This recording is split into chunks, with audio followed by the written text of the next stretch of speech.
Welcome to ரமதி home. இந்த வீடியோவில் சூப்பரான கிச்சன் டிப்ஸ், ஹோம் டிப்ஸ் பற்றி தான் பார்க்க போகிறோம். அதுக்கு முன்னாடி உங்களுக்கு யாருக்காச்சும் பியூர் ஹனி வேணும்னா ஸ்க்ரீனில் தெரிகிற வாட்ஸ்அப் நம்பருக்கு மெசேஜ் பண்ணுங்கள், டீட்டெயில்ஸ் சொல்கிறேன். இப்போ வாங்க டிப்ஸுக்கு போகலாம். ஃபஸ்ட்டு டிப் என்ன பார்த்தோம்னா, நம்ம வீட்டில் நிறைய கொசு தொல்லை நிறையவே இருக்கும். அதுக்கு நான் என்ன பண்ணுறேன்னா, காஞ்சி போன வேப்ப இலை, அதுக்கப்புறம் நம்ம வீட்டில் டெய்லியுமே யூஸ் பண்ணக்கூடிய எதுவாக இருந்தாலும் ஓகே, வெங்காய தோல் இருந்தாலும் ஓகே, பூண்டு தோல் இருந்தாலும் ஓகே, இது போல் சாம்பிராணி போட்டுட்டு அதுக்கு மேலே நம்ம யூஸ் பண்ணக்கூடிய அந்த தோல் வேஸ்ட்டாக தூக்கி போடக்கூடிய வெங்காயத்தூள், பூண்டு தூள் எல்லாமே நம்ம எடுத்து வச்சு யூஸ் பண்ணலாம். நான் இன்றைக்கி வேப்பலை பக்கத்திலே கிடைக்கும். அது காய வச்சுருந்தேன், நல்லா காஞ்சி போயிட்டு இருந்துச்சு. அதை நான் சாம்பிராணி மேலே வச்சு தினமும் ஈவினிங் போல் நம்ம வீட்டில் இது போல் புகை போட விட்டோம்னா கண்டிப்பாக கொசு தொல்லைங்க, இந்த குட்டி குட்டி பூச்சி தொல்லைங்கள்லாம் இல்லாமல் இருக்கும். நம்ம வீட்டுக்குள்ளே வந்தாவே ஒரு நல்ல வாசனை கண்டிப்பாக வரும். நம்ம இதுக்காக நிறைய காசு கொடுத்து வாங்கவும் தேவையில்ல. இயற்கையாக கிடைக்கக்கூடிய பொருளை வச்சு நம்ம வீட்டில் இருக்கிற கொசு, குட்டி பூச்சி எல்லாம் இல்லாமல் கண்டிப்பாக தடுக்கலாம். இது டெய்லியுமே ஈவினிங் டைமில் ஒரு 6 o'clock மேலே பண்ணாவே போதும். இதுலேருந்து ஒரு புகை வரும். அந்த புகையிலேருந்து ஒரு நல்ல ஒரு வாசனை வரும். அதுதான் அந்த கொசுவை வராமல் தடுக்கிறதுக்கு யூஸ் ஆகுது. இந்த டிப் பிடிச்சிருந்தால் கண்டிப்பாக ரமதி ஹோமை சப்ஸ்கிரைப் பண்ணிவிட்டு பக்கத்தில் இருக்கிற லைக் பட்டனை ப்ரெஸ் பண்ணிக்கோங்க. வாங்க அடுத்த டிப் பார்க்கலாம். அடுத்த டிப் என்ன பார்த்தோம்னா, அடிக்கடி கோல்டு, சளி அது போல் பிரச்சனைங்க நிறைய வருது இப்போல்லாம். அதுக்கு நான் சிரப்பெல்லாம் நிறைய யூஸ் பண்ண மாட்டேன் குழந்தைங்களாக இருந்தாலும் சரி, பெரியவங்களாக இருந்தாலும் சரி. ஆனால் டெய்லியும் கண்டினியூஸாக யூஸ் பண்ணணும். அதை ஃபாலோ பண்ணால் தான் க்யூர் ஆகும். அதுக்கு ஒரு 4லேருந்து 5 மிளகு எடுத்திருக்கேன். அதை நல்லா தூள் பண்ணிக்கலாம். தூள் பண்ணிவிட்டு அதில் பியூர் ஹனியை ஆட் பண்ணிவிட்டு டெய்லியும் காலையில் நல்லா அந்த தொண்டையில் படுற மாதிரி நம்ம முழுங்கிட்டு கொஞ்சம் கொஞ்சமாக அப்படியே நல்லா அந்த தொண்டையில் படுற மாதிரி முழுங்கிட்டு வந்தோம்னா இருமல் தொல்லையிலேருந்து கண்டிப்பாக விடுபடலாம். இது போல் பியூரான ஹனி உங்களுக்கு வேணும்னா ஸ்க்ரீனில் தெரிகிற வாட்ஸ்அப் நம்பருக்கு மெசேஜ் பண்ணுங்கள், டீட்டெயில்ஸ் வரும். டிப் என்ன பார்த்தோம்னா, நம்ம பசங்களுக்கு பர்த்டே வரும்போது ஸ்கூலில் ரிட்டன் கிஃப்ட்ஸ் கொடுக்கணுன்னு ஆசைப்படுவோம். அதுக்கு தனித்தனியாக வாங்காமல் இது போல் பார்சல் மாதிரி வாங்கிட்டு ஒரே பேக்கில் மாதிரி இருக்கிற மாதிரி வாங்கிக்கலாம். அப்படி இல்லைன்னா ஒரே ஒரு பொருள், பென்சில் மட்டும்னா பென்சில் மட்டுமே கூட இருக்கலாம், ஷார்ப்னர்னால் ஷார்ப்னர் மட்டுமே கூட இருக்கலாம். அதில் சாக்லேட்ஸை அப்படியே ஒரு டேப் வச்சு ஸ்டிக் பண்ணிட்டோம்னா பசங்களுக்கு எடுத்து கொடுக்கறதுக்கு ரொம்பவே ஈஸியாக இருக்குது.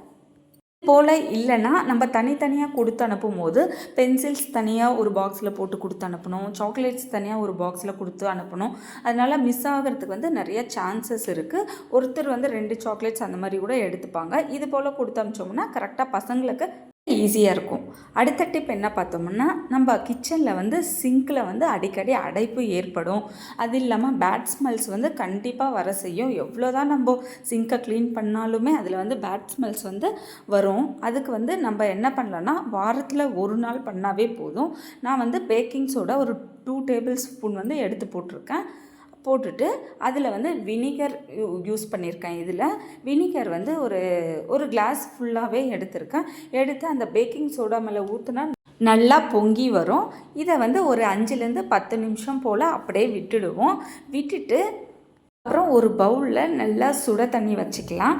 அந்த சுட தண்ணியை நம்ம ஏற்கனவே போட்டு வச்சுருக்கோம் இல்லைங்களா, பேக்கிங் சோடாவும் வினிகரும், அதிலே நல்லா ஊற்றி விட்டுட்டோம்னா அந்த பழுப்பில் இருக்கிற அந்த டஸ்ட்டு, சாதம் ஏதாச்சும் மாட்டியிருந்தாலோ அப்படி இல்லைன்னா பேட் ஸ்மெல்ஸ் எல்லாம் கண்டிப்பாக வராமல் தடுக்கும். இதை கண்டிப்பாக ட்ரை பண்ணி பாருங்கள். வாரத்தில் ஒரு நாள் பண்ணாவே போதும். இது அடுத்த டிப் என்ன பார்த்தோம்னா, நம்ம முட்டை ரொம்ப நாளைக்கு ஸ்டோர் பண்ணி வச்சுருந்தோம்னா சீக்கிரமாக கெட்டு போயிடும்.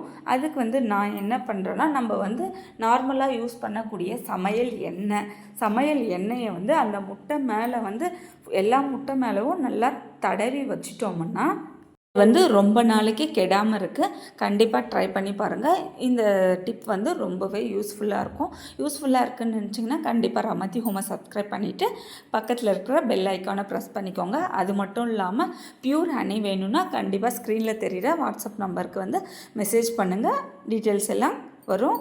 கண்டிப்பாக ஹோம் டெலிவரியும் உண்டு. நம்பி வாங்கலாம். இதில் வந்து ஒரு துளி கூட கலப்படம் இல்லாமல் சுத்தமான ஹனி தான் ஜவ்வாது ஹில்ஸ்லேருந்து வருது. இன்னொன்றவங்க ஆர்டர் வந்து ப்ளேஸ் பண்ணிக்கலாம். இப்போ வந்து அடுத்த டிப்புக்கு போகலாம். அடுத்த டிப் வந்து ரொம்பவே யூஸ்ஃபுல்லானது. நம்ம வந்து ரெகுலராக இப்போ வந்து இந்த ஒயிட் கலர் பில்லோவை வந்து மெயின்டைன் பண்ணுறது ரொம்பவே சிரமமாக இருக்குது.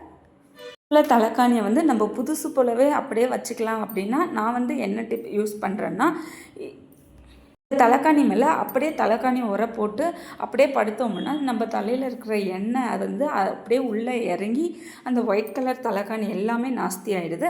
அதுக்கு வந்து நம்ம வீட்டில் வேஸ்ட் கிளாத் வந்து நிறையாவே இருக்கும். வேஸ்ட் கிளாத் நைட்டி இருக்கும். நான் வந்து நைட்டி தான் யூஸ் பண்ணியிருக்கிறேன். அந்த நைட்டியை வந்து கட் பண்ணி தலைக்காணி துணி அந்த தலைக்காணி சைஸுக்கு வந்து நான் வந்து ஸ்டிச் பண்ணிவிட்டு மேலவும் கையிலே தான் தைக்க போகிறேன். இதுக்கு வந்து மிஷின் ஒன்றும் அவசியம் இல்லை. நான் வந்து கையிலே தான் ஸ்டிச் பண்ணியிருந்தேன். இது போல் எத்தனை தலைக்காணி இருக்கோ அத்தனை உரை வந்து நான் வந்து ஸ்டிச் பண்ணிவிட்டு எல்லா தலைக்காணிக்குமே வந்து அந்த உரை வந்து ஃபஸ்ட்டு போட்டுட்டு ஸ்டிச் பண்ணிடணும். அப்படி ஸ்டிச் பண்ணலைன்னா மேலே வந்து ஒரு தலைக்காணி உரை போடும்போது அது வந்து வெளியே வந்துடுது. அதனால் அதை வந்து போட்டுட்டு ஃபஸ்ட்டு எல்லா தலைக்கானுமே ஸ்டிச் பண்ணிடணும். அதுக்கப்புறம் அதுக்கு மேலே போடுற கவரை வந்து போட்டோம்னா அந்த தலைக்காணி வந்து வெளியே வராமல் தடுக்கலாம். அது மட்டும் இல்லாமல் நம்ம படுக்கும்போது தலையில் இருக்கிற எண்ணெய் எல்லாம் மேலே இருக்கிற தலைக்காணி உரை அதுக்கும் உள்ளே இருக்கிற தலைக்காணி உரையை தவிர தலைக்காணி உள்ளே வந்து போகிறதுக்கு வந்து சான்ஸ் இல்லை.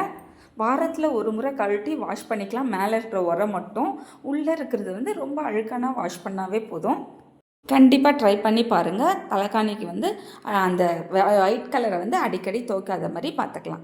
அடுத்த டிப் என்னென்னா, இது போல் ஒயிட் கலர் பெட்டுக்கும் வந்து அதே டிப் தான் நான் வந்து ஃபாலோ பண்ணுறேன்.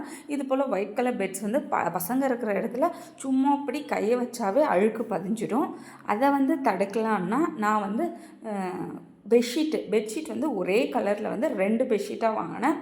அந்த பெட்டு சைஸுக்கு தகுந்த மாதிரி ஒரே கலர் பெட்ஷீட்டு 2 வாங்கிட்டு அதை வந்து 2 பெட்ஷீட்டுமே ஒன்றாவே ஸ்டிச் பண்ணிவிட்டேன். இந்த தலைக்காணி உரெல்லாம் போடுவோம் இல்லைங்களா, அதே மெத்தடில் பெட் கவர் சைஸுக்கு ஃபுல்லாக 2மே ஒன்றாவே ஸ்டிச் பண்ணிவிட்டேன். கீழேயும் ஃபுல்லாகவே வரும் இந்த பெட்ஷீட்டு. 2 பெட்ஷீட்டுமே ஒன்றாவே ஸ்டிச் பண்ணிவிட்டு அதுக்குள்ளே பெட்டை போட்டு ஒரு நாட் மாதிரி வச்சு நம்ம கட்டி விட்டுட்டோம்னா இது வந்து வாரத்தில் ஒரு நாள் கூட வேண்டாங்க, மாதத்துக்கு ஒரு நாள், அப்படி இல்லைன்னா அது கூட வேண்டாம், இந்த கவர் வந்து அழுக்காகிறதுக்கு சான்ஸே இல்லை. ஏன்னா இந்த பெட் கவர் மேலே ஸ்டிச் பண்ணிவிட்டு அதுக்கு மேலே வந்து நான் வந்து இன்னொரு கவரை வந்து போட்டு விட்டுருவேன்.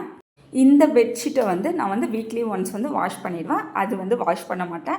ஏன்னா வந்து அது வந்து அழுக்காகக்கூடாதுன்னா இந்த டிப்பை ஃபாலோ பண்ணுங்கள்.